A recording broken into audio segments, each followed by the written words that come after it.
In this PowerPoint, we're going to look at the British scene from about 1952 to 1964, maybe a couple years beyond that.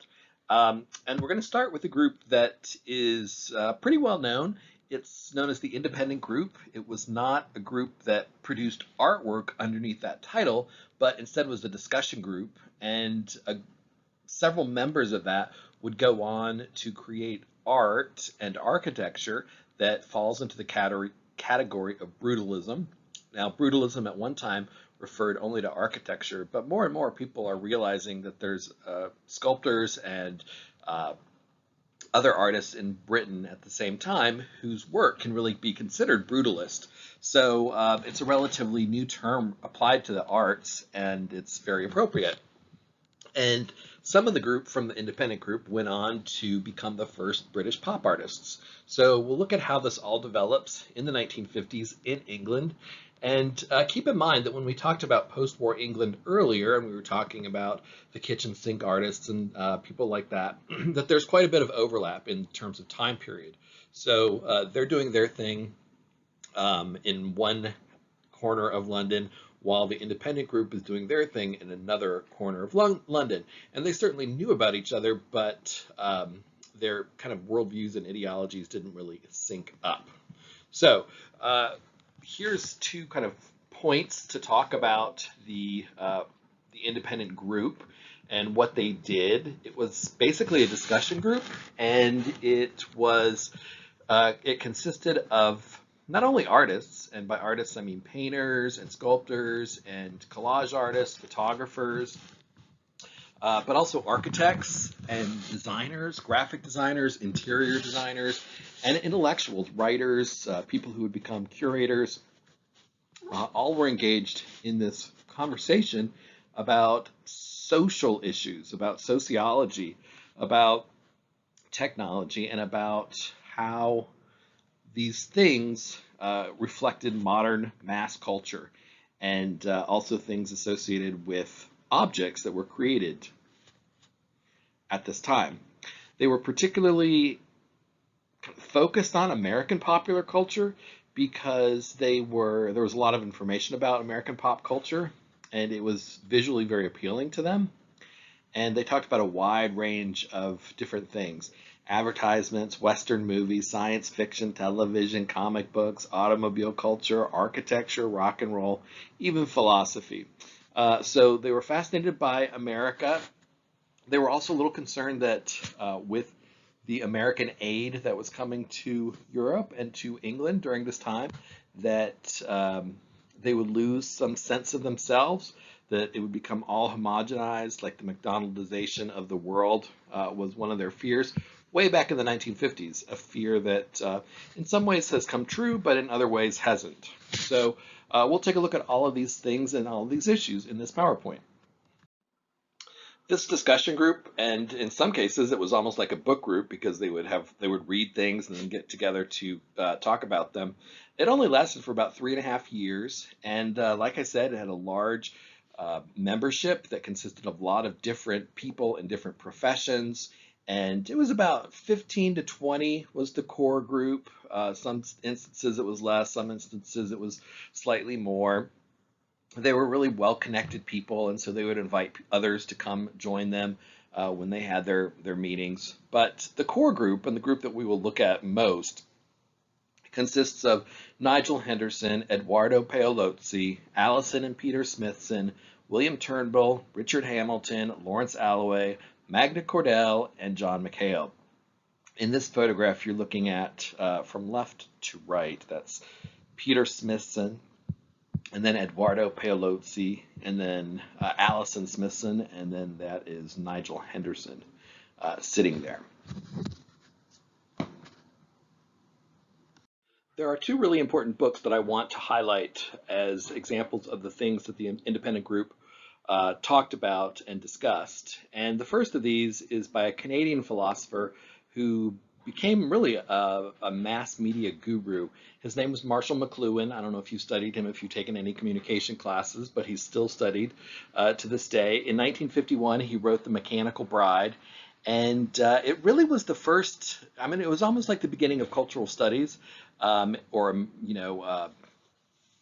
American studies in a way, although he was Canadian, but he was looking at primarily US ads and talking about them as objects that you could be critically engaged with, that you could discuss the symbolism, the meaning, almost as if it was a work of art. And he really insisted that with the advent of mass media, there was no longer going to be categories of art or taste, such as highbrow, lowbrow. You know, watching television was going to be just as important as going to the opera, in other words, and that you could hone your critical thinking skills and abilities on understanding a television show just as much as you could an opera. In this book, The Mechanical Bride, what he did is he each chapter was its own standalone chapter, and he started with an advertisement. And these are two examples I've included two here. The one that says "I'm tough," and then the one that says "What makes a gal a good number?" And he basically talks about gender issues, talks about social issues with these types of images, and it was the realization that you could critically engage with what a capitalist system was trying to sell you and what that said about society, that was just this mind-blowing experience for a lot of people who read The Mechanical Bride. It came out in 1951, and I think it's still in print. I'm not entirely sure. It used to be a few years ago. But anyway, so this was one of the things that they talked about, just the meaning behind the images. The post-war period was a really rich period for all kinds of academics and theorizing about what the hell is wrong with the world, where are we going, where have we been, what did we just experience. And another book from 1951 that was fascinating to the independent group was a book by the American sociologist titled The Lonely Crowd. And in that, he talked about just the need, the particular American need for conformity and this desire to be other directed, and how advertisements push for us to be other directed, and that is to please other people. We want to be liked, we want people to think of us as happy or friendly rather than as difficult or pursuing our own interests. And it really looked at the way social forces ostracize and marginalize people who are different, people who are inner-directed, people who march to the beat of their own drummer, or things like that, and what forces are at work in terms of making us all into just a crowded pen of sheep, basically. So this was fascinating as well to the independent group thinkers, and something that they wanted to really understand. Nigel Henderson is the first of the artists that I want to consider when talking about the independent group. He was a photographer, and his early work is kind of a sociological study of children, really, children at play, children on the streets, people occupying post-war London. He began in the late 40s, just after the war, really honing his camera on the bombed out areas of London, but also the poverty and the attempts at resurrecting itself, the city resurrecting itself, and how that would look and how that was feasible. He did a very famous study of children at play that these are two examples of, and that he's probably most well known to this day for this images of kids on the street playing, not like kids on the street, like runaways. One of the aspects of the recovery of London that Nigel Henderson was fascinated with was consumerism, was these new goods, was shopping, shopping to get yourself out of an economic slump. I don't know if you remember 9/11. Oh, you don't, you're too young. But one of the things that George Bush said after 9/11 was go out and shop, after everybody was kind of dumbstruck by what had just happened. So anyway, it's this response to catastrophe is to buy new things. It's how capitalism works. And so he took these interesting photographs of women looking at products that were for sale in London. Like this is literally a street cart selling nylons, and you see the women lined up kind of looking at the nylons on the left, or these women who are looking at wigs on these dummies. Henderson also did several photographs of windows of businesses, such as the one you see on the left. But then he started to become fascinated by the very process of photography itself and just what you could do with a photograph. Rather than simply record things, he became interested in some of the abstract possibilities of it. So one of the images that helped him to shift his practice was this photograph he took of broken glass on the right. And what it is essentially is just broken glass. So it's very much a recording of what he saw. But when you look at it, you're not quite sure what it is. It's almost like an abstraction. It's like an abstract painting. And so that was this, one of the images that was a launching off point for him. And so he started to experiment a great deal with different shutter speeds, with distorting his images certain ways. He played around in the dark room and did things that would kind of warp the image. So here are two examples. He began printing on other types of materials rather than just simply the prepared photo paper.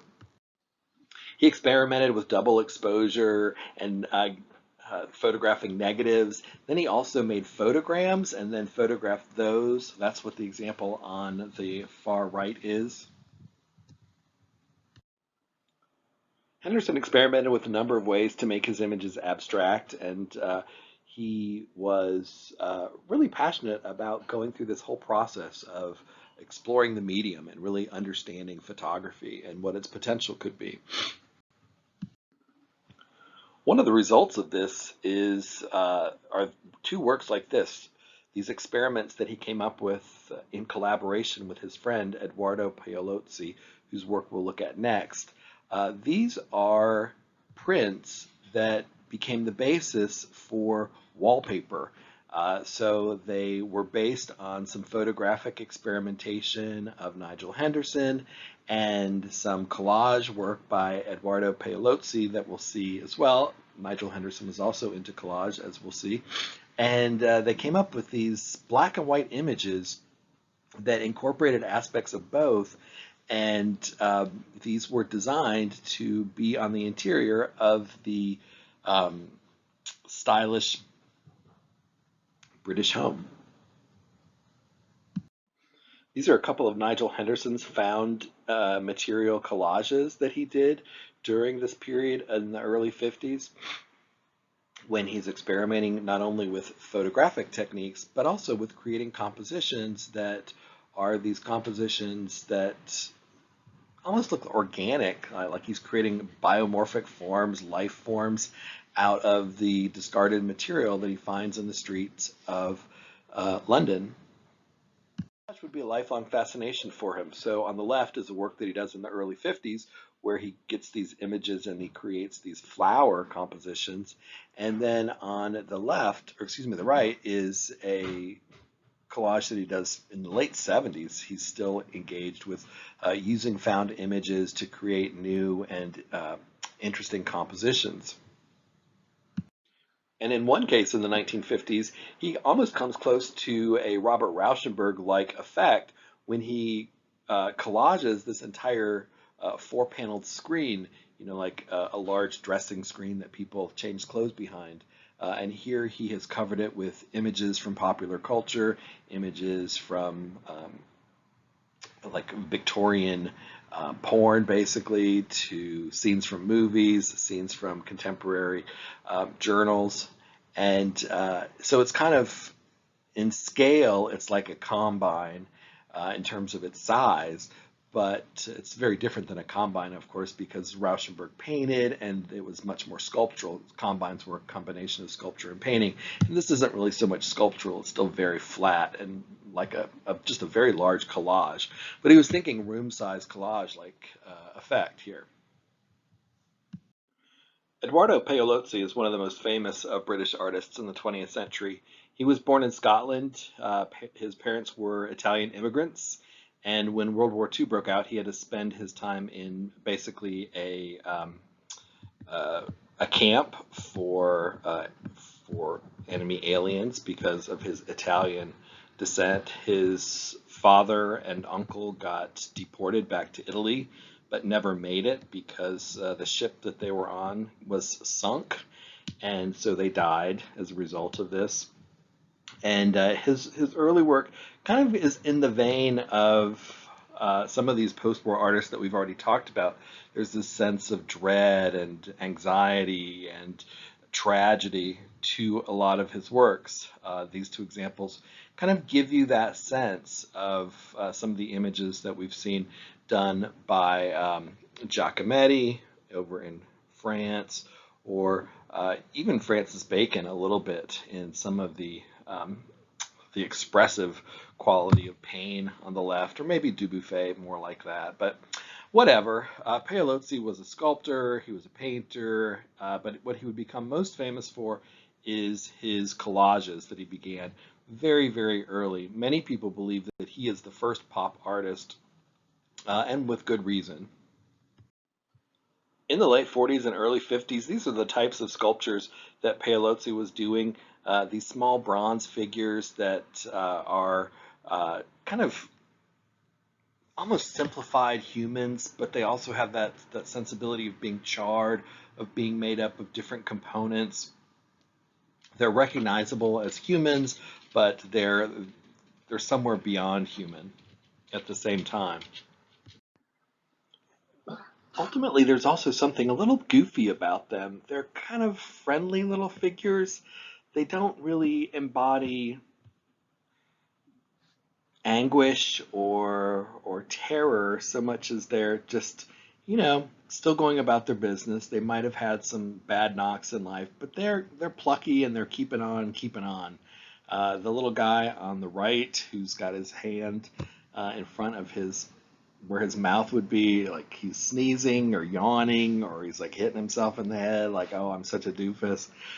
There's a certain whimsical quality almost to these figures of Paolozzi that separates him somewhat from the more dour and somber post-war artists that we've seen already. It was also in the late 40s that he became interested in collage, and he was first attracted to these collages that were non-representational.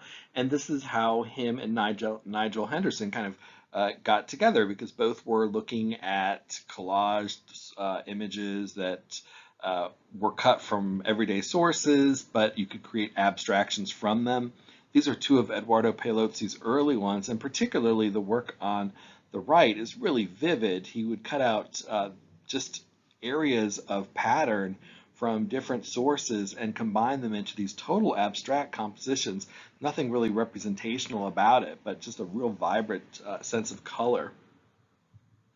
In fact, Henderson's and Paolozzi's work together ultimately resulted in them opening a design business that they called Hammer Prints Limited, in which they silkscreened their designs based upon Henderson's photography and Paolozzi's collage aesthetic, and they printed them on a number of different surfaces, whether it was wallpaper, placemats, textiles. Some of these textiles were used for things like curtain design, for upholstery, and in the case of this image, a dress made out of their designs. So it wasn't just a passing fancy when they collaborated. They turned it into a business, and it was part of their general acceptance of the idea that art shouldn't have any boundaries, that you can be trained as a painter and a sculptor, but also be interested in interior design and in fashion, and that all of these things inform each other and work together. And so they really had this sense of there not being any disconnect. The lowbrow, highbrow distinction that we talked about when we talked about Marshall McLuhan, for example, this was evident in their practice. What he's most known for art historically today is 1947, he began to create these collages out of popular culture, out of elements from magazines, especially American magazines. And this cements his claim to being the earliest pop artist.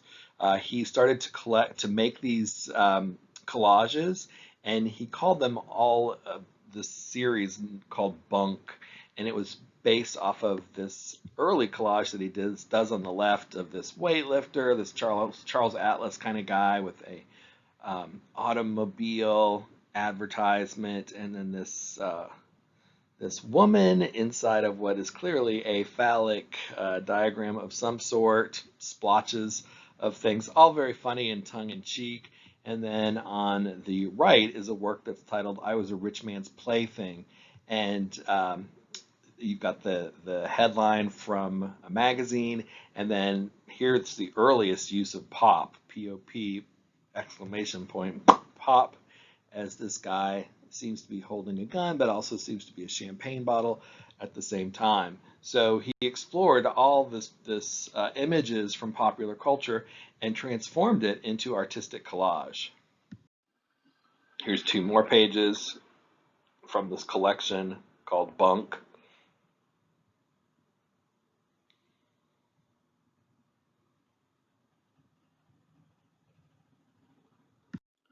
And you see all of these items that were made for the post-war consumerism that enveloped the world in the 1950s, especially. The 1950s was this era of great consumption in the world, and you have the production of new technologies all the time, new vacuum cleaners every year, new types of furniture, new kitchen appliances, a new car. You had to buy a car every few years or you'd appear really out of date. New types of food that was now being mass produced and canned, all types of forms of entertainment. It was just an explosion in mass culture and mass production. When he first started doing this collection, he didn't really think of these so much as individual works of art, as much as almost a scrapbook of these collages that he was making. It was only later that he realized that they could stand alone as their own images.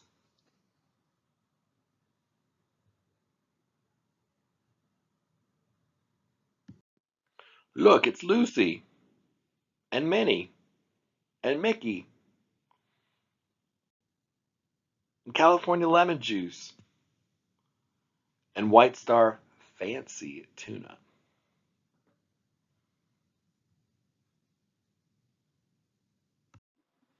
William Turnbull is another Scottish artist who was part of the independent group.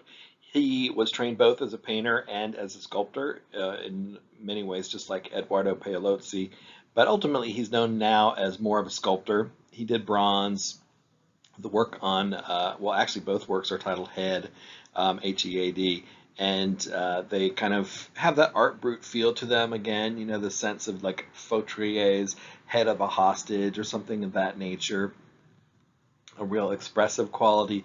The cuts on the surface of the head where you don't see a face, but instead just these scars give it that post-war sensibility. The work on the left is titled Mask, and it is part of his early works, and it also kind of has that post-war sensibility, but he develops into a more light sculptor, both literally and figuratively. He creates these very thin sculptures that have a sense of whimsy and play to them. This this figure on the right is like almost like a little diorama, and it feels like you're at a circus, or it feels like you're at a playground or something of that nature. In these bronze sculptures that he creates, he pares things down and pares things down until they're just these tiny little wisps.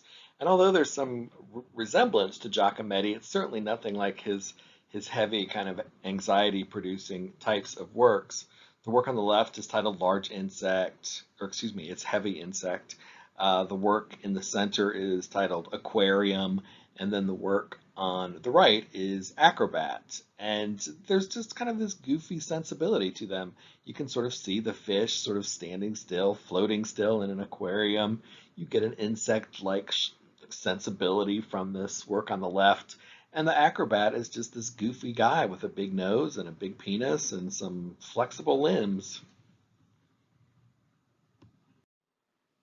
The works from the previous slide were done in the 1950s, about the mid 50s, early 50s, mid 50s, and then these are late 50s into the early 60s, as he continues to develop this aesthetic of very minimal parts.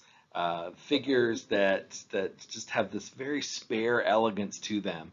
These are just not quite as they're not quite as pop culture oriented as the works of Paolozzi, obviously, and he doesn't. Turnbull doesn't fully fit in with every member, but that's the thing about the independent group is they have artists and they've got designers and they've got architects there whose sensibility to art isn't all the same. So they're not really a movement about people who are similar to one another. There are people who are intellectually engaged with ideas, and sometimes you see it in their art, and sometimes you don't. With Turnbull, you don't necessarily see it so often. In 1953, the independent group put together an exhibition that was shown at the Institute of Contemporary Art, which was this interesting venue in London that was a cultural center and also had an artistic mission as well. So it wasn't just about art. And this fit perfectly in with the institution because what they thought that they would put together is a combination of artworks plus mass media plus elements from popular culture and things that inspired the artists. And so it wasn't an art exhibition. Art exhibitions typically you just have the art object in by itself in a special space and it's like this elevated thing. But instead, what the independent group wanted to do is reference architecture, reference design, reference mass culture, reference all kinds of things. So here's two studies for the way that Nigel Henderson on the top and Edoardo Paolozzi on the bottom were envisioning different sections of the show. They were going to have images from scientific journals, things from technological journals, biological specimens, a whole range of different things. Here's an installation view on the left where you can see just a really kind of energized and interesting installation where you've got things on the walls, on the ceilings, propped on the floor, leaned against the walls. The objects range from photographs from Nigel Henderson you can see in there. You can see a painting by Magda Cordell, who we'll talk about in a little bit. And then you see things like photographic blow-ups of scientific illustration of different like plasma or like not plasma, but microscopic things, bacteria or viruses. I don't know. The microscopic world. You've got installation views of different architectural settings. It's just a whole range of things that go from the artistic to the mundane.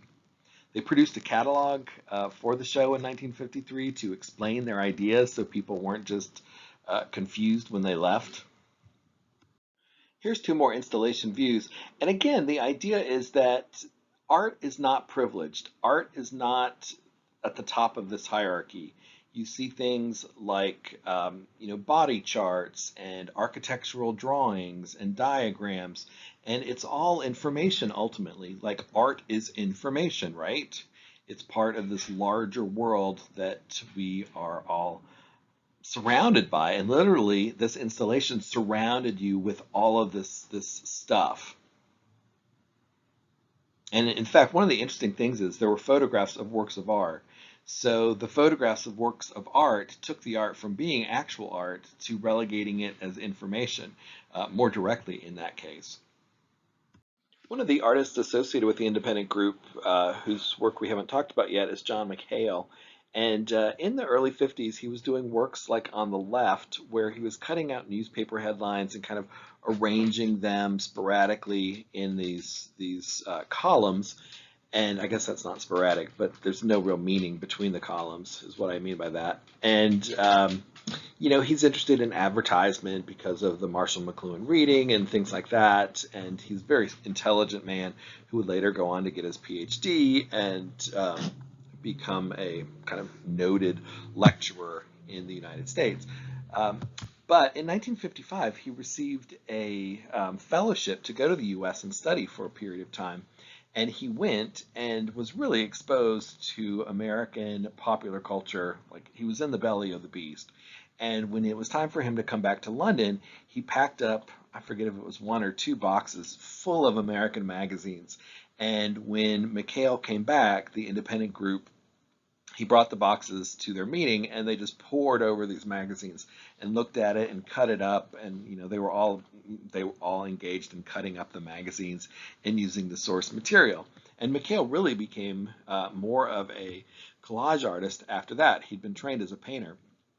This is a cover that he did for the an architectural magazine in London in I think 1955 is the year. And you can see it's this kind of great robot-looking thing. It's the future. It's like um, some great sci-fi thing. On the left is another one of his magazine collages, where again it's kind of this humanoid pipe robot figure. And then he got this great idea of combining painting with his collage, and he started creating something that's really unique in the history of art. These painted collages, I mean, certainly had been done before, but his aesthetic was really quite new. He was creating something that was almost Dubuffet-like in the figure on the right, like this quasi figure made out of lava, but also made out of magazines. And he comes up with these wonderful hybrid between paintings and collage that I think are some of the most unique images in all of the 20th century.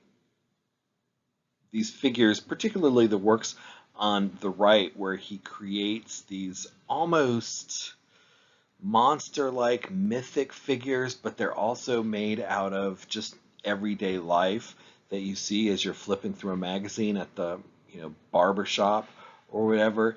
They transcend the materials, but then they bring you back down to the materials all at the same time. It's a really fascinating effect.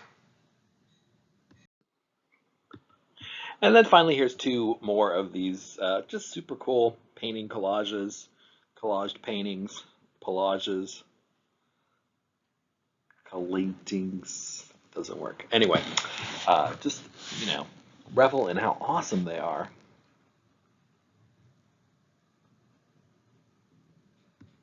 A fantastic painter who was pretty well known in London in the later years of the 1950s, from about 1955 to about 1960, was Magda Cordell.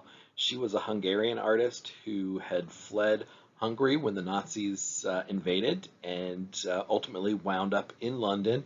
She is somebody who was fascinated with all kinds of things, as her participation in the independent group would indicate. She was fascinated by science and fascinated by trends in marketing and all kinds of other happening things in the mass-produced world that she was inhabiting. But her artwork is very singularly focused on painting these large maternal bodies, almost like Paleolithic female figurines, over and over again throughout the middle and late 50s. This was the main subject matter that she approached. And these are bodies that are really interesting because they are very solid on the one hand, but they also are breaking up, and they are real fluid even as they're solid, and they embody a whole bunch of different dualities. People at the time pointed out the similarity between Magda Cordell's large examples of women and those of Jean Dubuffet, who was painting in France, who was associated with Art Brut, or also even the precedents of Willem de Kooning's Women series that we already talked about. But really, there's no real sense of influence between these artists. Each were doing very different things and had very different goals. The scale of these paintings tended to be quite large. For example, here's a photograph of Magda Cordell just in front of the painting in the left titled Figure Woman of 1957. And what's interesting and fascinating about Magda Cordell is she really, despite all of her interest, she was really focused on creating these huge images of maternity, of this Mother Earth figure, this figure of femininity, this figure of female sensibility at a time when nobody was really doing this in Europe. She was insisting on a female presence and a female presence that is both of the earth, but also is kind of nuclear. There's something that is big and bold and explosive about these women that Magna Cordell was painting over and over again. She really emphasized bodily fluids as she creates these giant images of femaleness, of womanhood.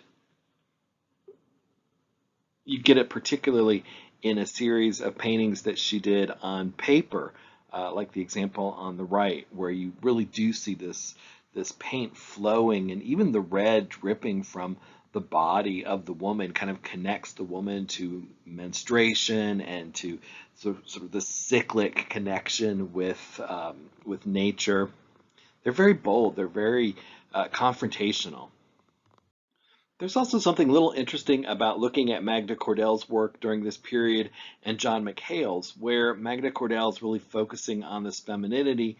Cordell's isn't really, or excuse me, McHale isn't really making his about gender at all, although there's a general sense that there's a masculine nature to his creatures.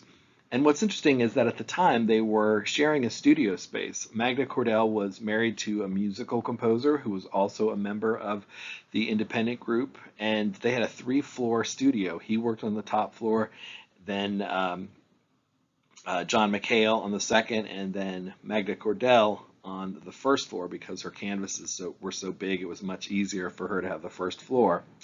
Ultimately, in 1960, she divorced her husband, and her and John McHale got married and left England, where they went to America and spent the rest of their lives.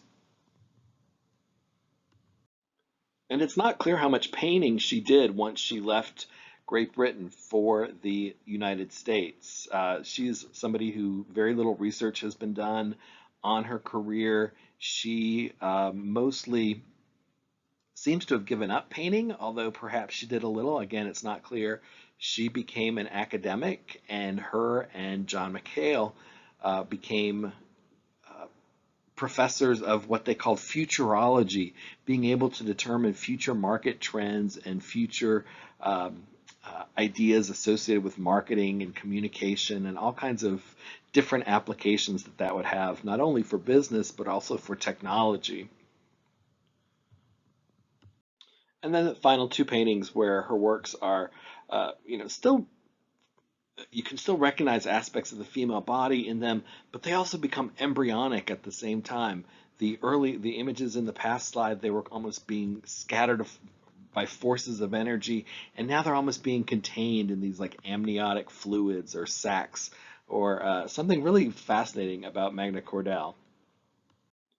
I mentioned before that brutalism is a term that's usually used to discuss architecture. And in the first definition that I have over on the left, it was written in 1955, and it was written by Reyner Bonham, who was a member of the independent group. He's not an artist, but he was a writer, and he was a critic. He was very interested in architecture. And he wrote this definition of brutalism as it applied to architecture. And he says that, number 1, it's memorability as an image, 2, clear exhibition of structure, and 3, valuation of materials as found. Remembering that an image is what affects the emotions, that structure in its fullest sense is the relationship of parts, and that materials as found are raw materials. So he clarifies the meanings of these terms. And when you apply that to architecture, it's very similar to modernist architecture that was talked about in modern art, like truth to materials. But brutalism takes it a step further architecturally.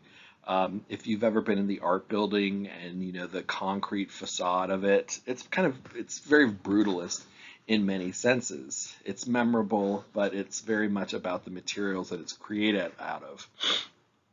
In the following year, Allison and Peter Smithson, who were the main architects of this brutalist style that developed in England in the 1950s, they stressed that it was more than just style. They say that its essence is ethical.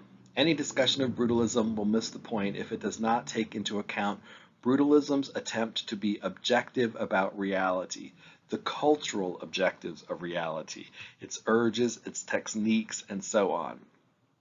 Brutalism tries to face up to a mass-produced society and drag a rough poetry out of the confused and powerful forces that are at work. And it's Allison and Peter Smithson's words about brutalism that really can be more applied to other art forms, the paintings, the collages, the sculptures that we've seen by Magda Cordell and by people like John McHale and by the photographs of Nigel Henderson and certainly by Eduardo Paolozzi. So it's now coming into focus that brutalism doesn't just have to be about architecture, but all these artists share this idea about being objective about society and trying to engage it in their artwork in some way, because that was what they considered to be the ethical responsibility.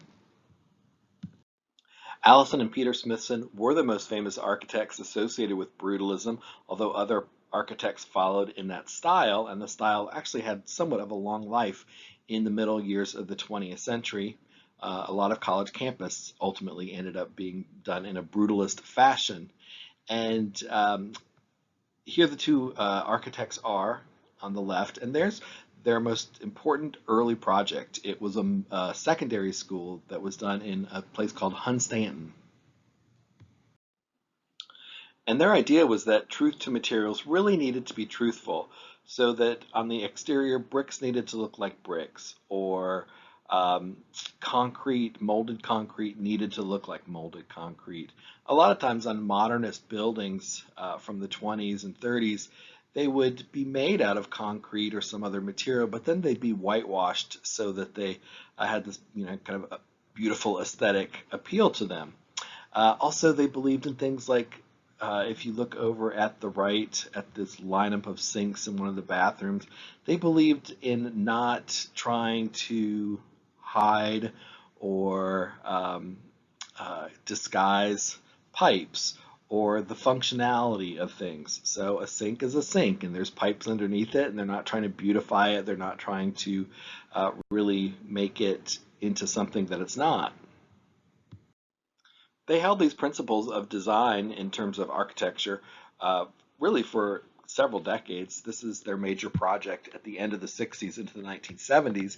It's a public housing project, but it's got a great name, Robin Hood Gardens. Like, who would want to live there? And this is the sort of appearance of two sections of it. It was a massive housing project. Unfortunately, it's torn down in the 2000s, so it no longer exists. In 1956, London held a home show that they called the Ideal Home Show, and Allison and Peter Smithson designed an entire interior space of a home to imagine what the home of the future would look like. This is sort of Jetsons meets space age, modern age of the 1950s.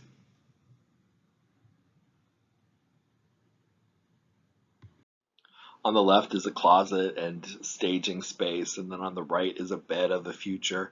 And this really just emphasizes this isn't what their houses typically look like on the interior in a brutalist style, but it does illustrate the fascination that the independent group had with the future and had with the idea of technology and things improving, and they had this real belief in the future, but also a healthy suspicion, I think, of what technology could do, since they just lived through the war and they were very much aware of what it could do. So they tried to balance those two things. And speaking of the future, This Is Tomorrow is a 1956 show that was held at the Whitechapel Art Gallery, which is one of the most important art galleries in all of London, very well respected, and it was a chance for the independent group to expand on the parallel of life and art that they had done a couple years earlier.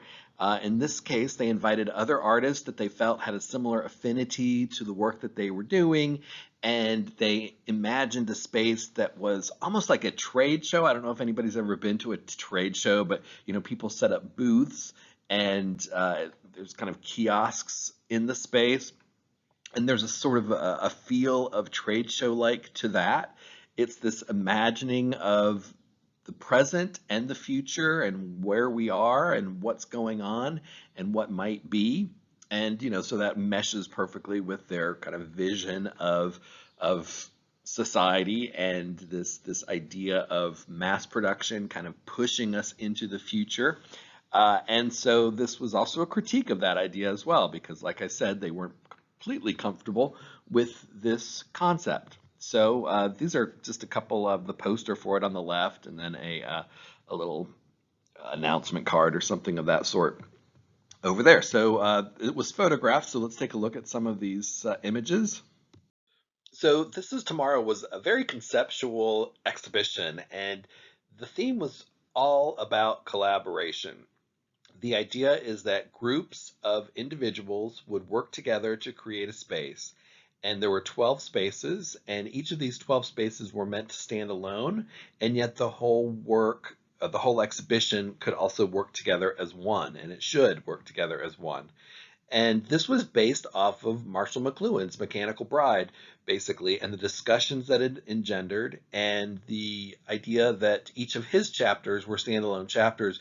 You could start anywhere in the book and then kind of skip around, and that was the structure of the This Is Tomorrow show, that they were all based on um, individual parts that made a whole, just like his book. And the collaborations were very much like the collaborations of the independent group. So you had musicians that were contributing music to the space, or audio components. You had writers, you had architects, you had graphic designers, you had interior designers, excuse me, you had artists as well, of course. And each of them had 50 pounds to spend on making their space. So it wasn't high elevated materials. It was, just things that you would find, at what we would call a Home Depot today. It wouldn't get you too far in terms of what you could create. And what else? Yeah, so why don't we look at some of the spaces and look at some of the ideas. A combination again of life and art was part of this. The concept was this idea of human habitation, and the what greeted you when you entered this space was this big movie cutout of Robbie the Robot that you see on the right. He was a science fiction robot. Later on, they would use the look of Robbie the Robot for the robot in Lost in Space, if anybody's ever seen Lost in Space. It was an old TV show, and then it was a movie. You also see Marilyn there with her 7-year itch dress on. And so it was, all the components of life, including entertainment. So there were 12 individual spaces that were collaborative, and again, the idea is that these were conversations between the individuals who were constructing this space. So an exhibition like this has never really been done before. So this was incredibly groundbreaking, and people flocked to this show. Over 1,000 people a day came to see it, and it got a great deal of press. In fact, in Canvas, I've included a little snippet of a newsreel that covers the kind of incredulous coverage of this space and people kind of wondering what to do with it. This particular image that you're looking at is a collaborative space that was done by Nigel Henderson, Eduardo Paolozzi, his compatriot, and Allison and Peter Smithson. And it includes this collage by Nigel Henderson that you also see in its actual form on the left. That big white plop, is a plaster head by Paolozzi. Excuse me. And then the structure is very much in keeping with the brutalist aesthetic of the Smithsons. And you've got this wood, and then you've got this clear plastic siding or roofing material that is over top. But then, interestingly, you have objects, like physical objects, that are placed on top of the roof. And you can see the shadow from underneath. And you can see that they're just everyday objects, like a bicycle wheel, and I don't really know what else is there, but you can really see the bicycle wheel. I'm sure you can see it better when you're actually in the space. So it's life. It engages your senses, which is another thing that they were meant to do. It's about habitation and senses. There's also kind of a cluttery look to this one, particularly. The shadows give you a sense of something that's there, that's not there. It makes you think about the war, perhaps. The shadow images from the from the nuclear explosion at Hiroshima and Nagasaki, perhaps, or also the idea of just the detritus that covered the trash that covered London after the war. So, a lot to think about and engage with. Two more of these kiosk like spaces. The work on the right includes some collages by John McHale. They also blew up illustrations, again, from scientific journals, from things related to the space programs in the United States, things that were related to movies and music. Rainer Bonham, the guy I quoted earlier who talked about brutalism, said that this is modern art to entertain people. Modern art is a game people will want to play. And there was a very strong component of engaging people with things they're familiar with. It's not just, this crazy abstract modern art that people can't understand. It was meant to pull people in. The work on the left is, excuse me, the right. I don't really know my right from my left even after 53 years. Oh my God. Um, the image on the right is by Sarah Jackson, who is an interesting person that we'll talk a little bit about. But that's all plaster, and it's supposed to just be this kind of free form, energized wall with these plaster sculptures that do make you think of activity, that they're almost humanoid like they're dancing. They're really energetic and appealing in that sense. On the left, you've got one of the collaborative spaces that William Turnbull was engaged with. You can see a couple of his sculptures there, his bronze sculptures. The large bronze sculpture that is towards the right of the photograph, you can see scratched into the surface is what looks like pictographs or petroglyphs, this early form of art making that you see. And then things strewn around. It's kind of archaeological. It's in the sand, so there's a sense of human history there. And then on the opposite end of the spectrum, you've got this sculpture that really looks like a display stand made out of steel and plexiglass. It is this kind of futuristic type thing that seems to have a function but doesn't really.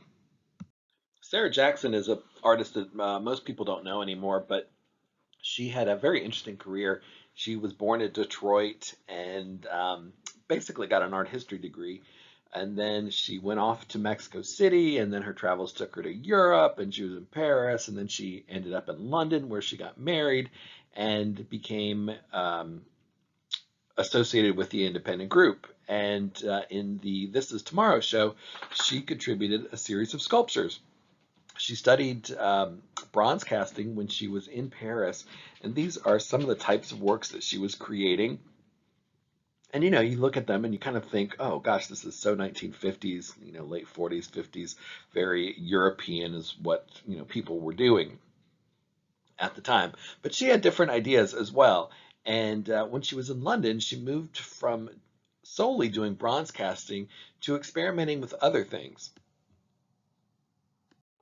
So in London, Sarah Jackson became very enamored with the whole process of creating plaster molds and modeling forms in plaster, these big abstract forms that she just felt were very free form and organic, and she really liked the feel of them. She exhibited a number of them just as plaster. However, plaster is very fragile and it breaks quite easily. So she had this idea that she wanted to hang her sculptures from the ceiling, that she wanted to make them kind of move and interact with the viewers in a different way. In that case, you can't do that with plaster typically because of the fragility of it. So she did cast some of these in bronze, and then she did a white glaze over them.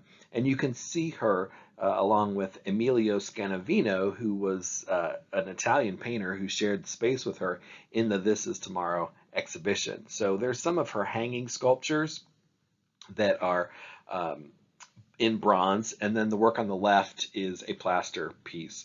Because plaster is so fragile, a lot of them did not survive, and so they don't exist any longer. In fact, I've never seen one in person, only in historic photographs.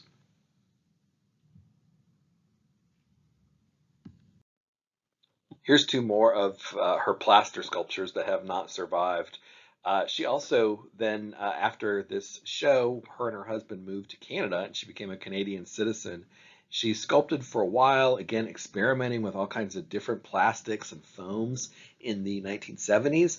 And then she became really fascinated by copy machine art and printing images and sending them through the mail. She became associated with mail art. And then later in life, she became fascinated with computers. So she was always looking to technology. She was always looking to expand her practice in different directions. And so she was really just wildly all over the place in the things that she did throughout her career. And that's perhaps another reason why people don't know too much about her today. Emilio Scanavino, who we just saw earlier with Sarah Jackson in that photograph, was a painter from Italy. And these are the types of paintings that he was doing in the 1950s. He had a very long career as an abstract painter in Italy, and these are kind of typical of the style from this era where he painted blacks, whites, grays, and really kind of a form that is associated with all the movements that were percolating in Europe at the time. His work does have a kind of distinctive scratchiness, I think, to it, to the surface, real linear elements, sense of draftsmanship, even in some of the scribbles and some of the drips that you see evident on his works in this series of the black and whites that he did during this time. He's one of the few abstract artists that showed as part of this exhibition, and it just really goes to show you how wide-ranging the contributions were, to go from something like the abstract biomorphic sculptures of Sarah Jackson that were hanging in contrast to these black and white paintings by Emilio Scanavino, and must have been actually visually very compelling, this booth. And then to look at some of the other booths that were more about technology and more about entertainment and the world of popular culture. So you go from this to this other thing, which was the standout artwork of the show. Easily the most famous work was Richard Hamilton's Just What Is It That Makes Today's Homes So Different, So Appealing? It was a collage that he did in 1956. It just has captured the public imagination. It was on posters for the show, it was in the catalog for the show, and it's the only work really in this entire exhibition that you find typically in textbooks, and students are required to memorize his really long name and they always get it wrong. It shows, though, this kind of perfect um, pop sensibility where you've got this weightlifting figure in the center lifting up his Tootsie Pop, and there's a tape recorder at his feet. It's a typical suburban house. You look at the carpet and you're like, oh wait, that's kind of like Nigel Henderson's and Eduardo Paolozzi's wallpaper, isn't it? And sort of it's a nod to them, kind of an insider's joke. You've got this woman with her lampshade on her head, and the setting on the table is a canned ham. The television's on, of course, and then hanging on the wall is a comic book page, which is like, fortune telling, because in 6 years, Roy Lichtenstein is going to be painting comic book scenes very similar to that. Outside the window, you see this nod to the past of entertainment. Al Jolson's jazz singer is playing at a movie theater. There is a Ford symbol on the lamp, and then a woman walking up the steps illustrating this vacuum cleaner. It's just a perfect compilation of what is going to become pop art. It's all there in this one image, and Richard Hamilton became famous for this one image. I think it was kind of galling, maybe a little bit, to some other members of the independent group, particularly John McHale, because it was McHale's images that Richard Hamilton used. He cut out these images and, in fact, borrowed some from the files that John McHale had in order to create this little collage. So Richard Hamilton didn't only do this, though. He was very engaged in other aspects of looking at popular culture, but typically his works aren't such full collages. Instead, that they're a lot more suggestive. So we'll look at a couple of those. Later works that Richard Hamilton did are much more suggestive, a little bit more mysterious, a little more artistic, really, than that first uh, collage that he's so well known for. These are a couple from 1958, the homage to a Chrysler Corporation. You see the car, but then you don't see like specific labels for the car. It's just this suggestion of automobiles and automotive culture that are becoming so prevalent, even in a place like England that had struggled so mightily during World War II, or she with the S as the dollar sign, and you have this suggestion of the female form, the neck, the shoulder that turns into a breast. There's a bib indicating like the child sitting at a table and a toaster and some oven in the wall. So all those things that are so typical of the suburban housewife in the 1950s, the image of the suburban housewife that was so popular in print advertisement, he really kind of distills those into this perfect image. Nobody knows who the first person to use the term pop art was to describe this new movement towards the popular in British art. Certainly, Edoardo Paolozzi is in the mix for that because of his use of the word pop in his early collages. It was first used by John McHale in 1954. Generally, Lawrence Alloway is given credit for it because he used it in a description of new trends in 1958. And later on, he would go on to write a kind of definition of pop art.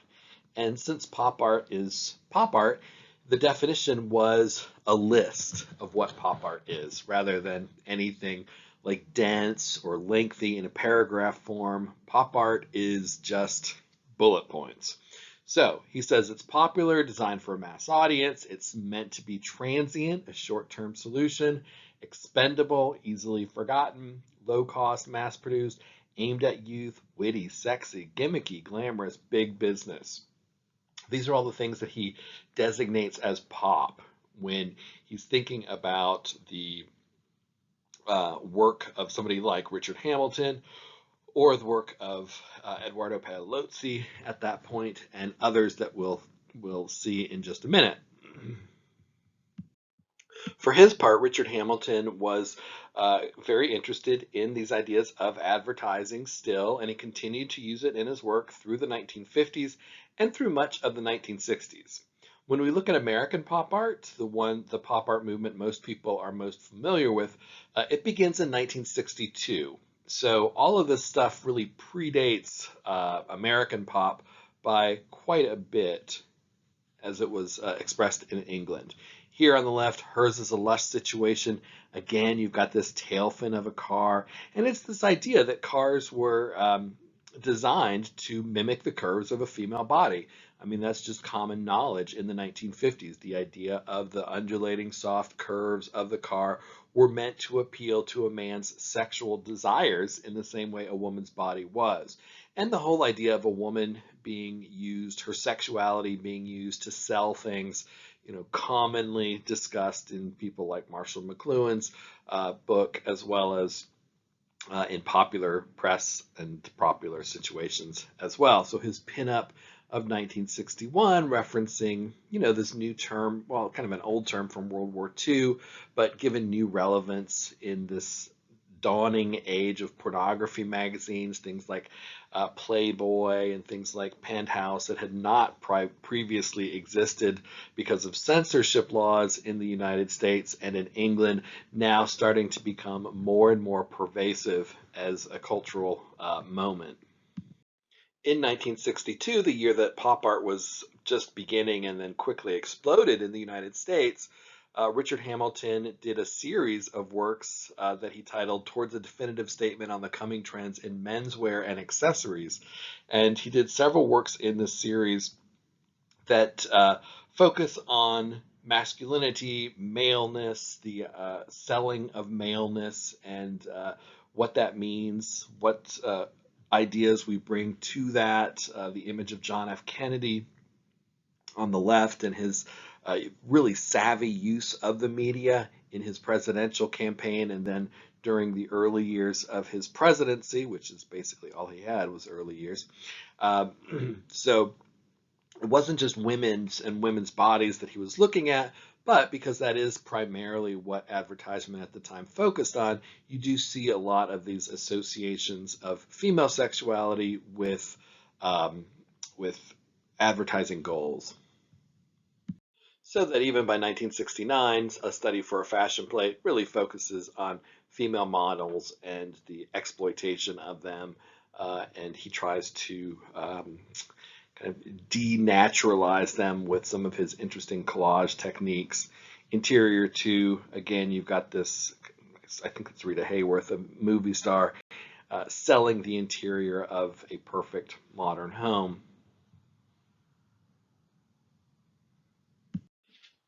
In the mid-1950s and into the 60s, the Royal College of Art in London was the place for kind of a generational shift.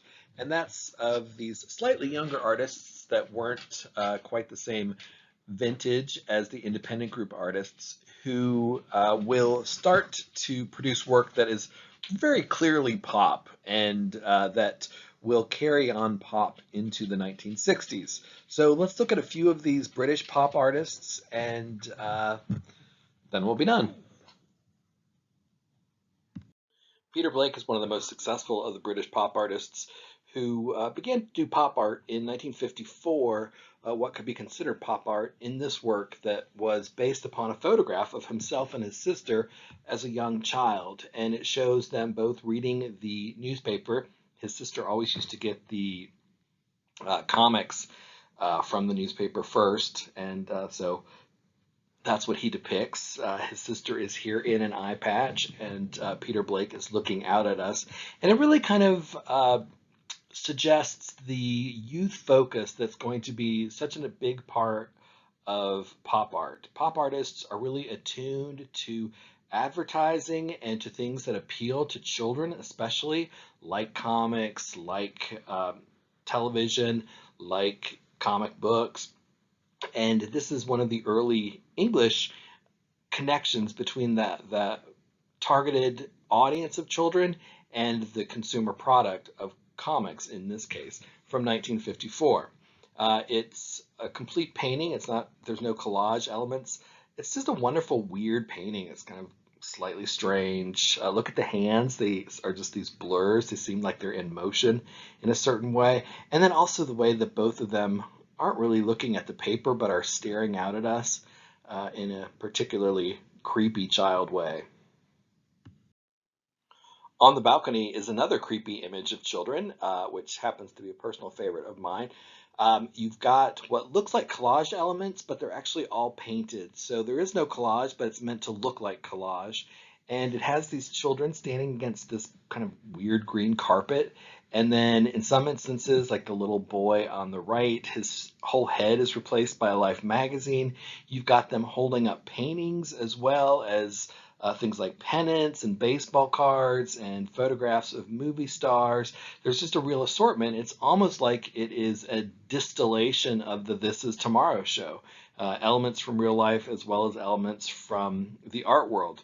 The little boy on the far left is holding up a work by the 19th century painter Edouard Manet, and it's titled On the Balcony, which is also the title of this painting.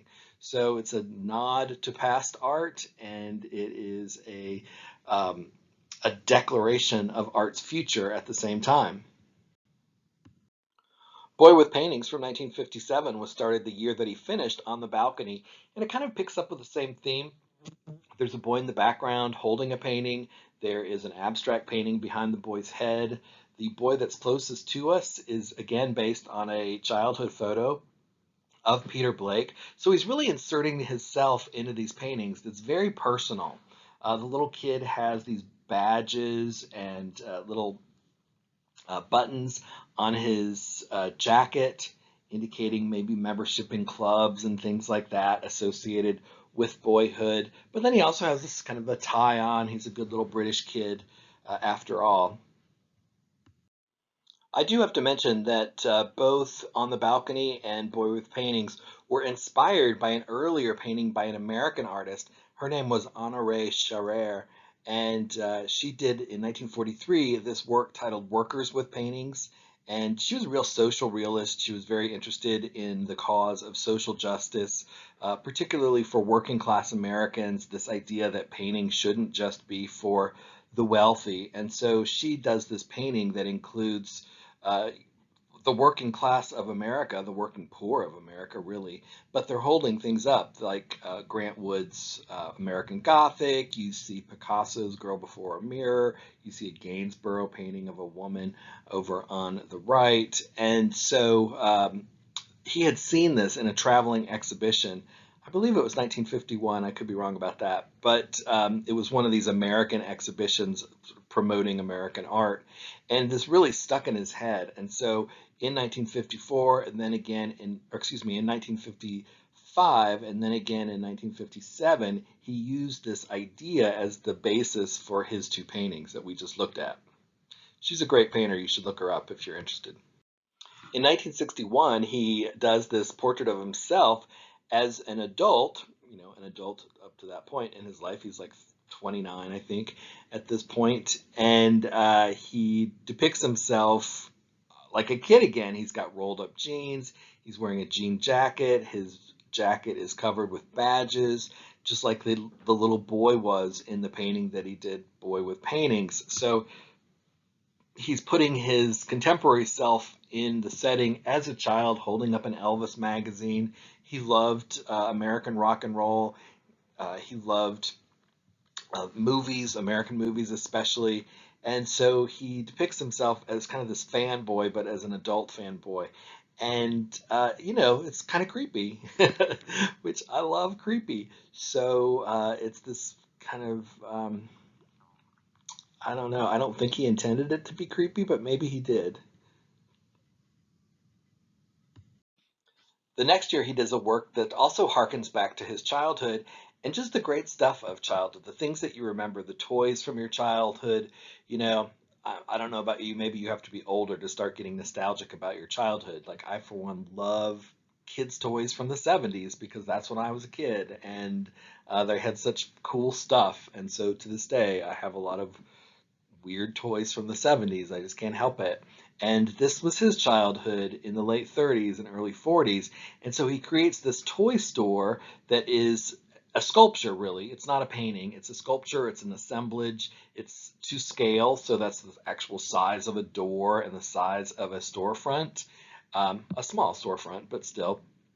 And behind the glass, behind the window, all these things that he's collected, all these toys from his childhood, things that he remembers, images of like Popeye and of uh, different types of comic characters from back in the day. So it's a nostalgic piece, but it's also a celebration of popular culture for him. He wasn't only nostalgic, though, although these things seem nostalgic to us now.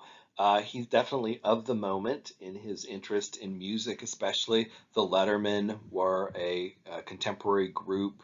His work titled Got a Girl from 1962 features people like Elvis Presley, and then all across the top, these singers that were popular at the moment, like Ricky Nelson.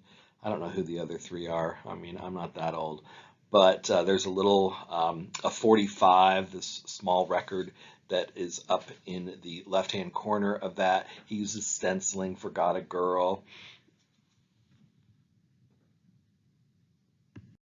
He loved the bright flat colors associated with signage, as you notice in the last slide. If you go back and take a look at Got a Girl, just that red, white, and blue chevron pattern that's so distinctive. It looks like it could be a logo for something. The same goes here. It's almost like just a sign, like these rainbow colors at this time not associated with any gay pride or anything like that at this point, but he uses this lower area to just draw attention to the images. And on the right-hand side, he's got, again, written at the top, Tuesday, and it's all about Tuesday Weld, the two photos on the top, this movie star that was very popular in the 1960s. And then on the work on the left, he's got these postcards of art that was held at the National Gallery in London. So associated with art scene and also with movie fandom here in one spot. In 1962, Peter Blake painted, of course, the Beatles, the band from England that would soon take over the world. And he, in 1966 and 67, he was responsible for probably their most famous album cover, the Sgt. Pepper's album cover. He did that with Jan Hayworth, who was an American artist who he married in, I don't know, 64 maybe. But the both of them did this work. It's a collaged work of different images and different people who are important, not necessarily to the Beatles as much as to him and his wife. And if you look in the corner on the right-hand side, well, not really the corner, but the corner of the people, you'll see a stuffed like little figure in a red striped sweater, and that's actually a work of art by Jan Hayworth, who was an American artist who created soft sculptures.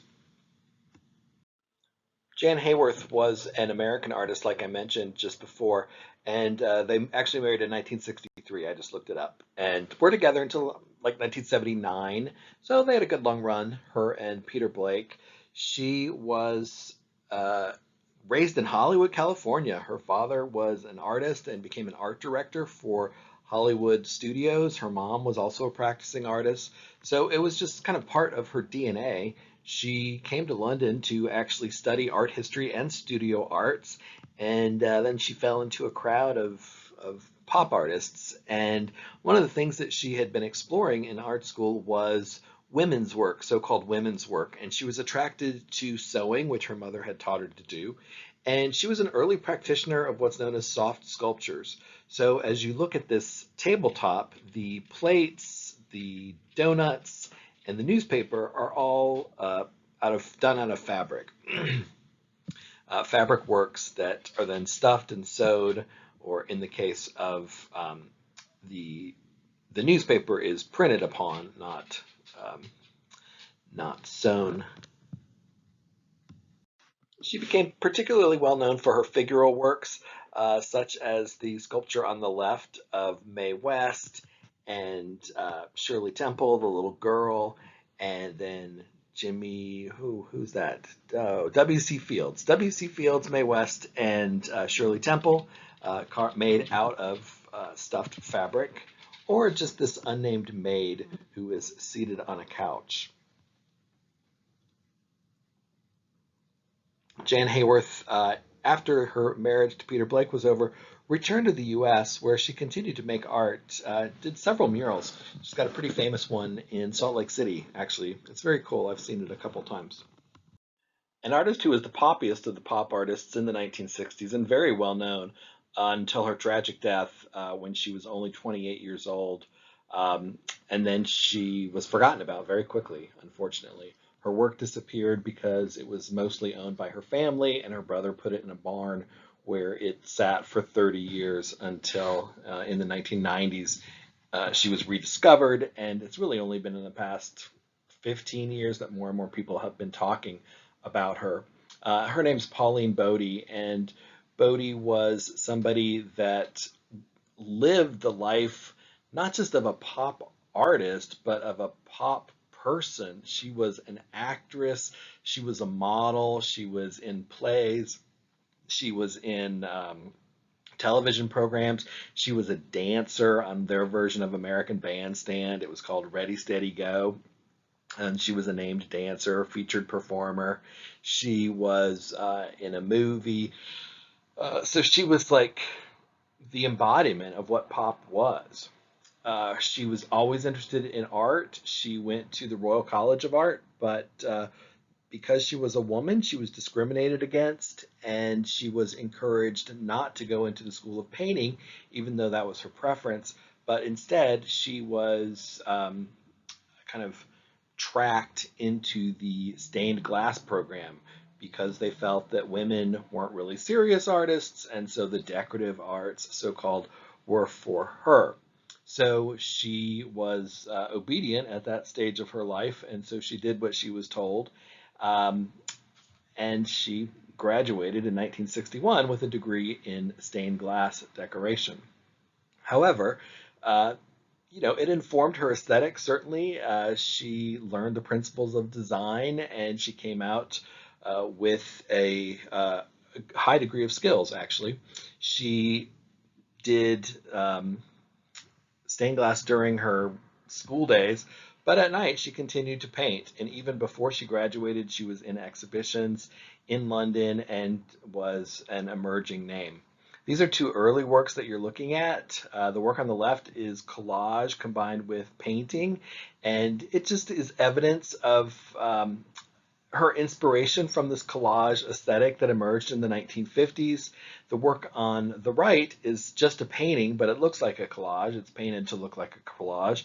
This woman's body is made out of all of these references, cultural references to movies, to historical events. That's the Hindenburg blowing up in the kind of pelvic region. It's also very phallic and sexual, and certainly Pauline Bodie was not afraid to push sexual buttons. There's a mobster in her chest area, and it just gives a sense of who she is as a person. This sort of woman who is expressing her strength, her joy, her zeal. And Pauline Bodie was this effervescent presence during her short life uh, in London. As I mentioned, she graduated in 1961, already very well known, so much so that she was asked to be one of the four painters featured in a BBC program. The BBC was the British Broadcasting Company, which was the major government network in England, and they had thought up the idea of doing a show called Pop Goes the Easel that would explore this new craze taking over the world of pop art. So she agreed to be featured in this production, and it basically followed her and Peter Blake and Derek Bossier and a guy by the name of Peter Phillips, four artists that we will see all four of their work in this presentation, but it followed them through their lives. It gave interviews to, unfortunately, only three of them, though. Guess who was left out? You're right, it was the female. So although Blake, Bossier, and Phillips all had a chance to sit down and have an interview with the host and talk about what went into their work and talk about why they were interested in what was known as pop, the interview that Bodie did was not ever aired, so it was not seen. So she wasn't seen as a kind of an intellectual being able to speak about her work in the same way that these three men were. And that's just, so typical of a time when women were so easily dismissed and were not taken as seriously as men were. And this is just a prime example of it. It did, however, give her exposure, and it was through the exposure of this television show that led to modeling, that led to her working in television, that led to her movie. I think she was only in one movie, but she was also in plays in England. She was in commercials. So she became this pop presence, and really is the only artist in England who is also a pop culture figure. In New York, Andy Warhol would become pop, sort of the living embodiment of pop. But Pauline Bodie became that before Warhol did in England. And so that's kind of an interesting parallel, I think, about her trajectory. Even as she was getting all of this attention for acting and for her looks for modeling, She really wanted to be a painter, and she continued to paint. She tried to carve out time to be a painter. It was increasingly difficult as she became more and more famous. You get a sense when she does these two paintings, both of which are called The Only Blonde in the World in 1963, that she was understanding the pressures that Marilyn Monroe, as this great public presence, felt as being a sex symbol, as being everybody's sex object. And it's interesting for Pauline Bodie to focus on this aspect of Marilyn in, again, a similar way that Andy Warhol would, but Andy Warhol wouldn't have any of the real sense of understanding that certainly Pauline Bodie did. She made portraits of other well-known people as well. Derek Marlowe was a popular novelist in the 1960s and kind of notoriously a ladies' man and a good-looking fellow. So she depicts him almost like a sex symbol. Here he is, kind of looking out at us, holding his cigarette, almost like you're sitting across from him at a table and he's looking into your arms, or excuse me, your eyes, not your arms. And then you've got these four kind of smushy lady heads floating around in the red band at top. Or Love to Jean-Paul Belmondo, who was a well-known French movie star at the time.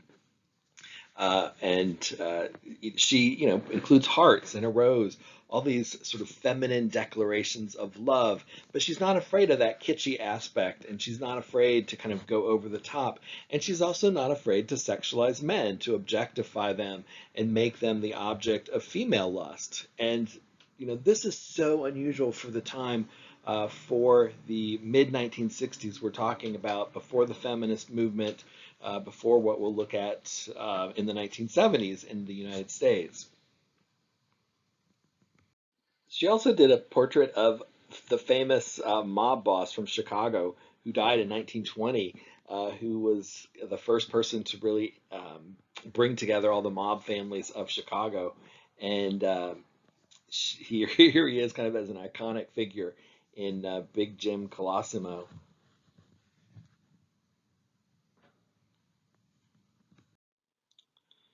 In 1964, she did a Countdown to Violence, 3210, and it is a tribute to the American Civil Rights Movement, to the assassination of John F. Kennedy.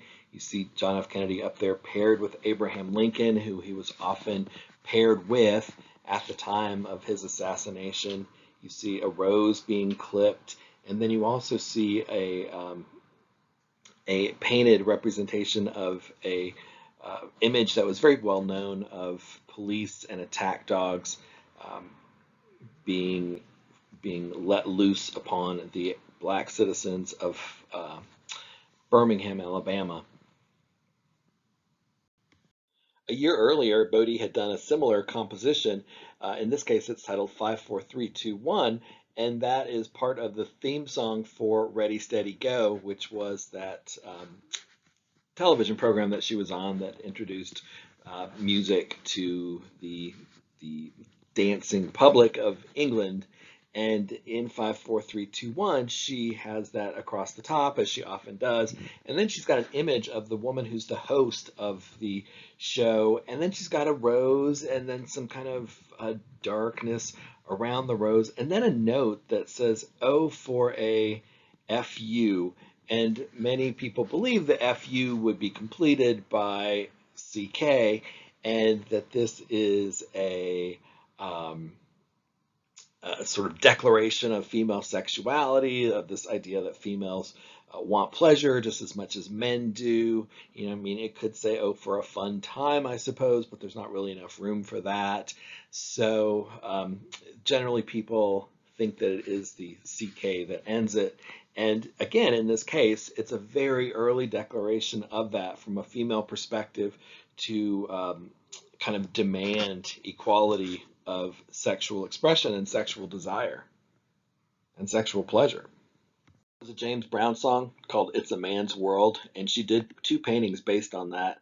The first includes, all of these images associated with masculinity. You've got Einstein, you've got a Greek head, you've got Elvis and a bullfighter, and there you've got Lenin, you've got Kennedy, and then you've also got a rose, kind of her, which is becoming this signature trademark of Pauline Bodie, and this presence of female space even in a man's world. But in this case, this female space is just completely undone by this maleness, the pervasive maleness, the big estates, government buildings up top, an airliner and some kind of jet fighter thing.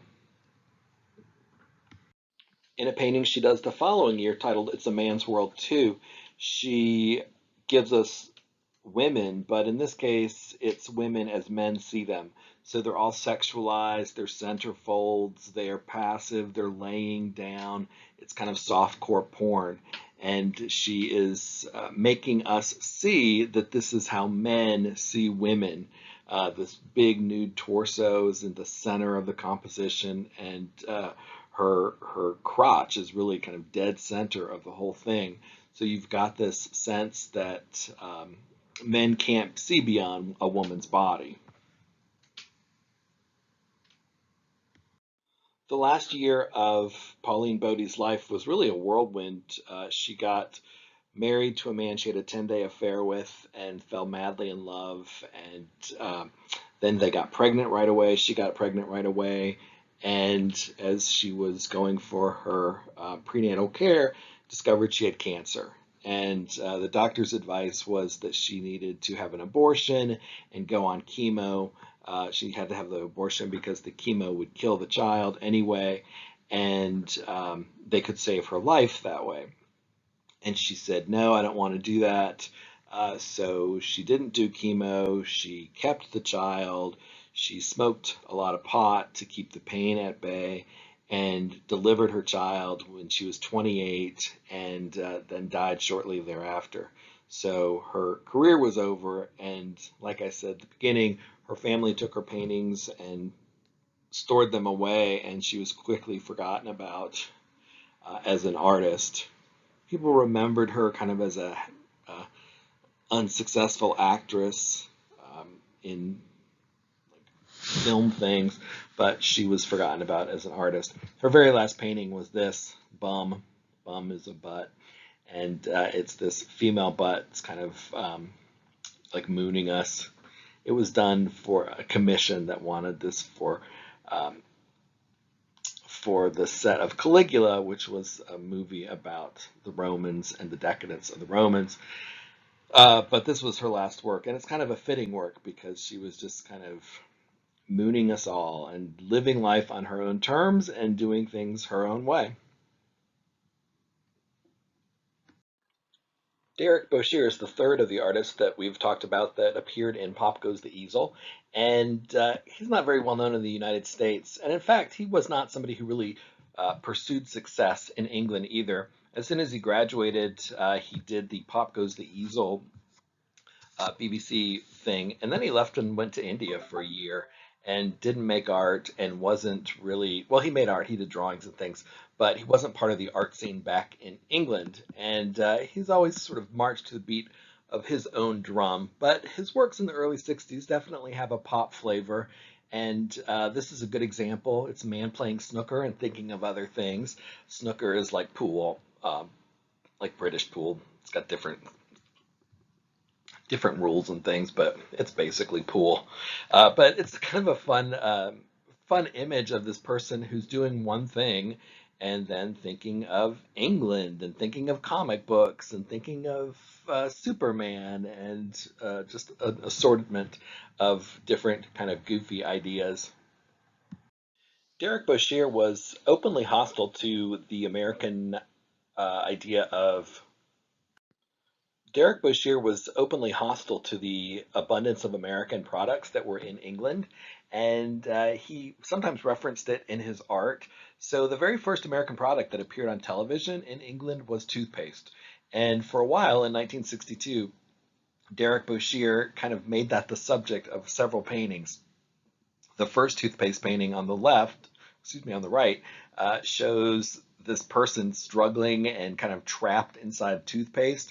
It almost looks like Vitruvian Man, the drawing by Leonardo. If you think about it, he's kind of moving in this sort of man is the measure of all things image. But in this case, he's trapped in a tube of toothpaste. And it's no coincidence that the toothpaste is striped with white and red stripes, just like the American flag is.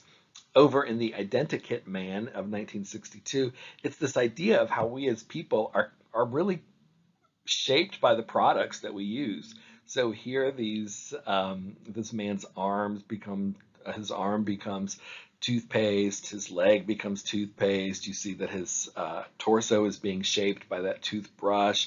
There's puzzle pieces, the idea of putting a puzzle piece together. The head's disconnected, and so it's this very not so subtle warning about the dangers of commodification and capitalism and over-identifying with products, something that comes directly out of the independent group, even though, of course, Derek Boshier is of that next generation. Special K is the title of the work on the left, and again, American cereal product, Kellogg's. It's got that gleaming spoonful of cereal that we all want to put in our mouth, but his K is kind of, one of the K's appendages seems to be dripping blood or sort of smearing blood along the side. And so it's not really supposed to be a full celebration of Special K, although honestly you don't really know that unless you know Derek Boshier's position on it. So it takes some kind of interpretation. You see on the other side of that red stripe that there's a toothpaste tube there, so that makes a reappearance here. And then the other image is just an image of airmail. And really the idea of the interconnectedness of the whole world as we are able to open up lines of communication. And what that does to identity, really, you can keep thinking that out, and it connects with Boshier's fears of losing one's national identity in the face of a global identity, something that has definitely been on the minds of thinkers, particularly in the past 40 years. Boshier also used flags as part of his iconography in these early years, and in some instances it expressed his concern about the Americanization that we were just talking about. The best example of that is titled England's Glory, which is the work on the right, and England's Glory was actually a brand of matches in a matchbox. And what you have is the matchbox, which is kind of cut in two. You see most of it, 2/3 of it up at the top, and then 1/3 of it down at the bottom. But on the top image, you have the American flag that's kind of encroaching into England's Glory, this battleship or something that's at sea, and then the flag of America kind of slowly eating into it. And then down below, well, in between the matchbook, you've got again a British flag, and then a whole bunch of clouds over it and troubles.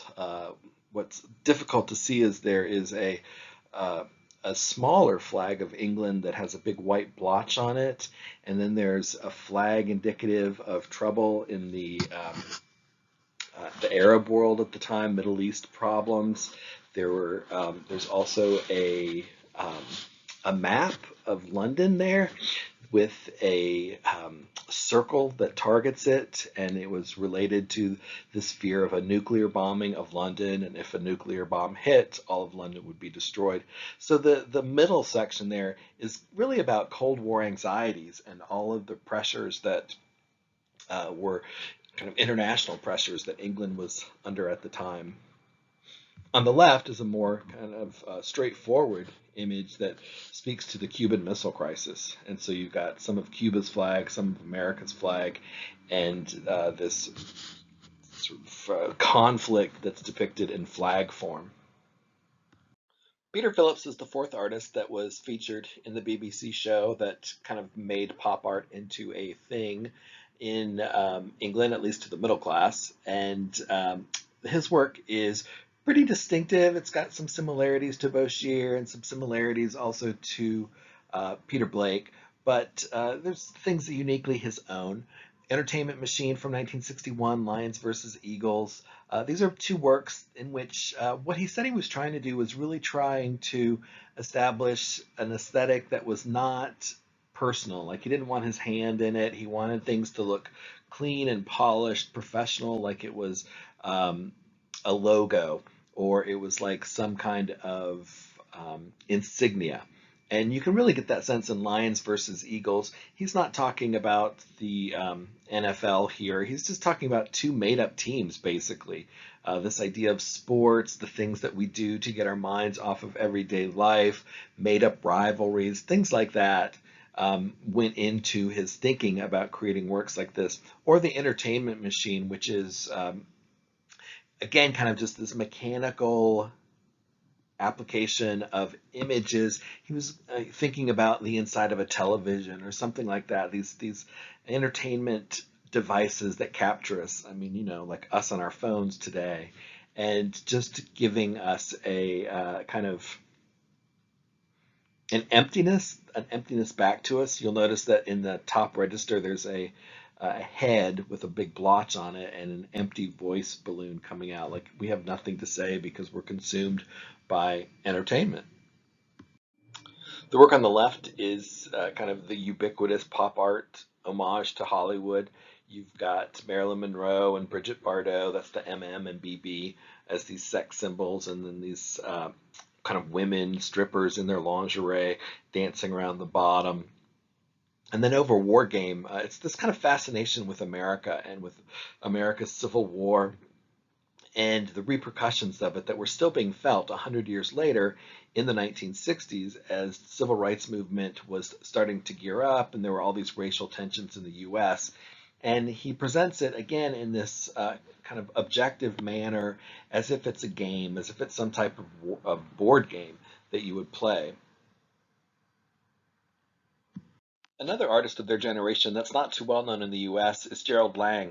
And Gerald Lang also treated the Cuban Missile Crisis as a topic for his art by doing a very unique image. It's titled Souvenir, and it is a lenticular image.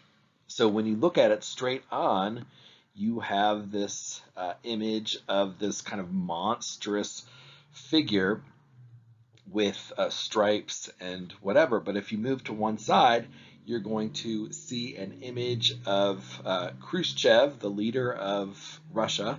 And then if you look at it from another side, you're going to see an image of Kennedy, John F. Kennedy. So as you move, the image morphs and changes. So it's kind of fun. It's like entertainment. Here's Lang's version of the JFK assassination, given a very pop art treatment. In fact, Gerald Lang's probably the British artist who comes closest to American pop art, just with his reference to mass printing, the dotted effect that you see here. We'll also see in the work of Roy Lichtenstein and a couple other people, his areas of just plain flat color, which are, again, kind of standard feature in American pop art. And there's just a real strong sense of graphic design in Lang's work. These are all from the 1960s, same time period we've been talking about. Here you've got these adventurous men, whether parachuting out of an airplane or riding a race car dragster thing. I don't know what it is. But the works that he did that have become iconic and are probably most popular today are these images based on swimsuit models. And he's got them created in such a way that you've got this area of flat color that consists of the bathing suit, and then also really interesting relationships between the figure and the ground. In some cases, like the image on the right, the figure is real close and you don't see the background too much. Others, like the figure on the left, you've got the figure off to one side and almost as much negative space as there is positive space. And then the female body herself has been reproduced so that it appears as if it is the newspaper on which these advertisements were printed. So you've got this really great dichotomy between the flat unmodeled color, and then the replication of newsprint where the bodies are. His work was basically unknown in the US until just a few years ago. So people are very excited to rediscover images like this just because it is a new visual experience of a time period. It's like, coming across lost treasure in a way.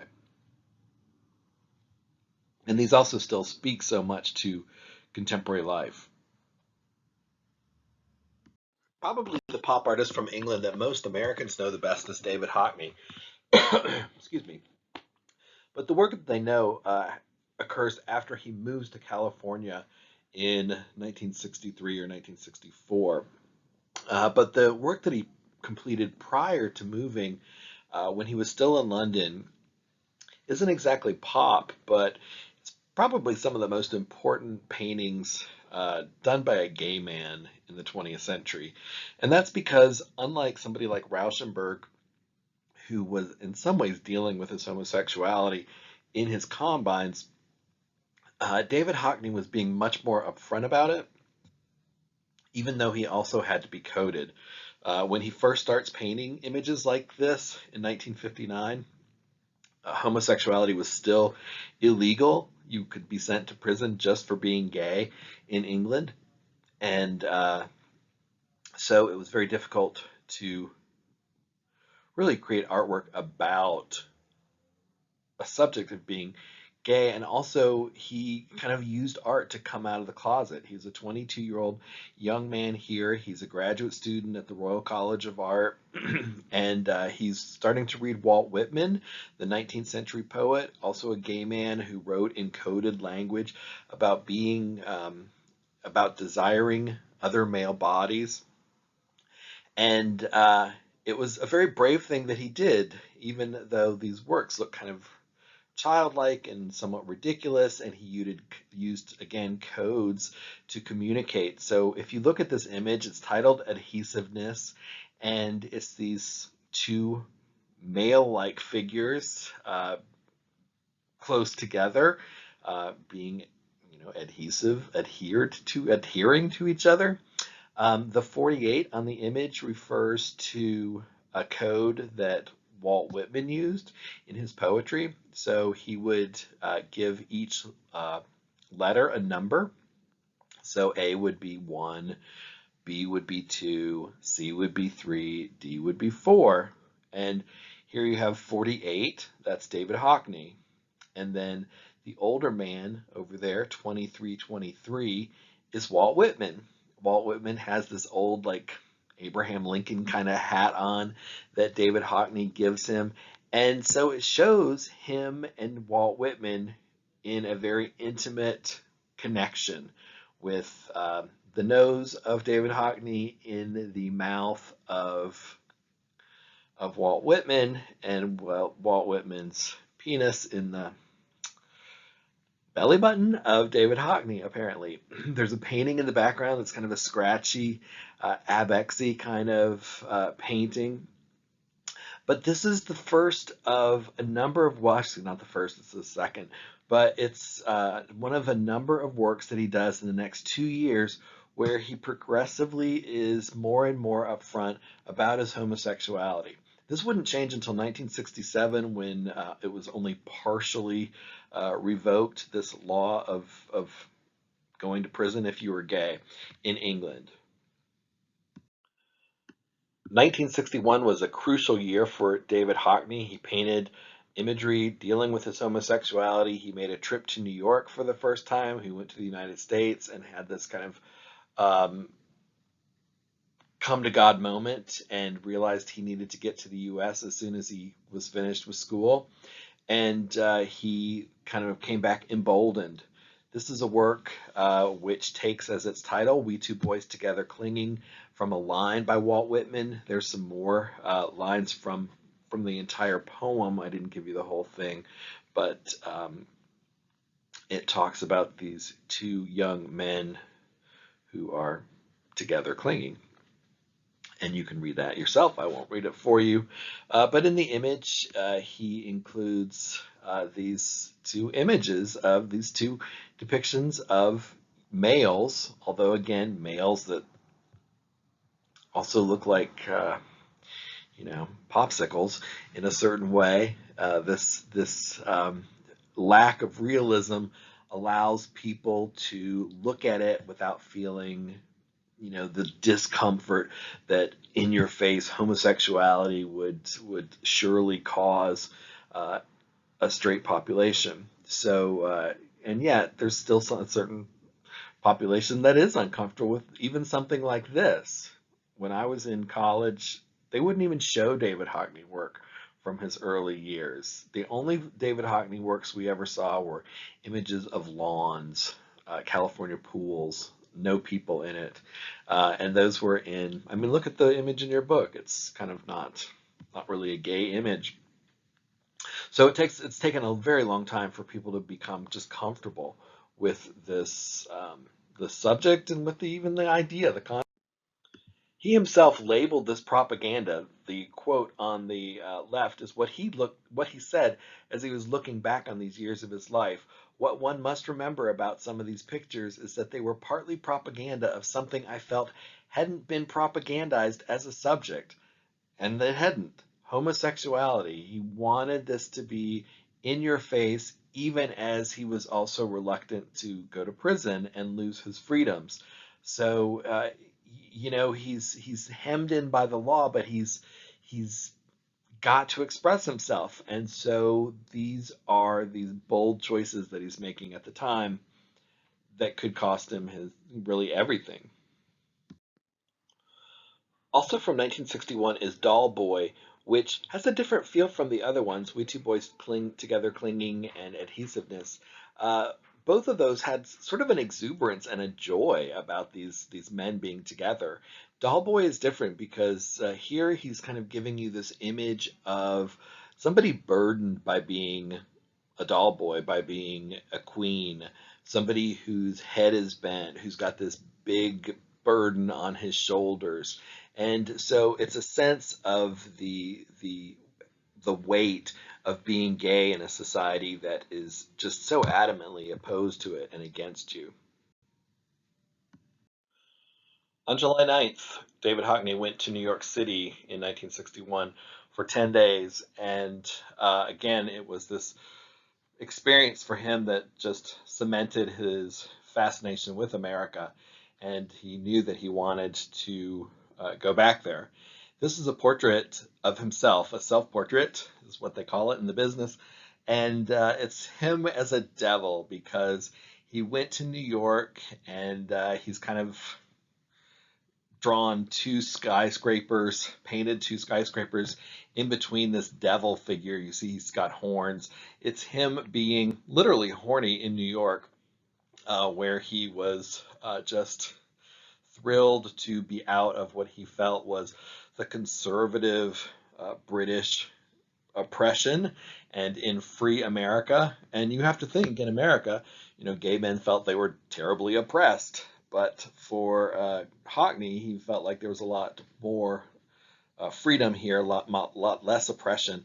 And so he was pretty hepped up by this experience.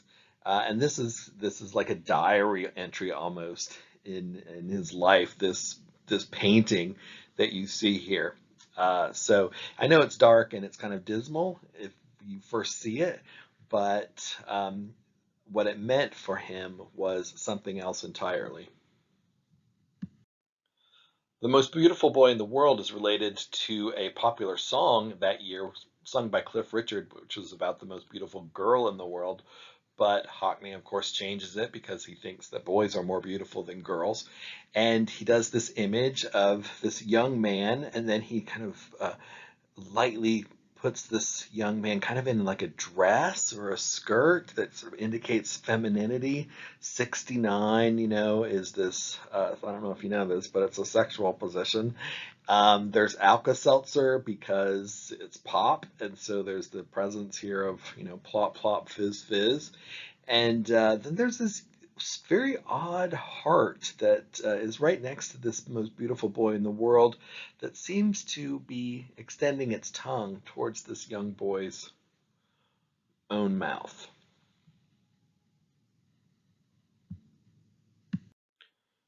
By 1962, he is feeling more comfortable with his imagery.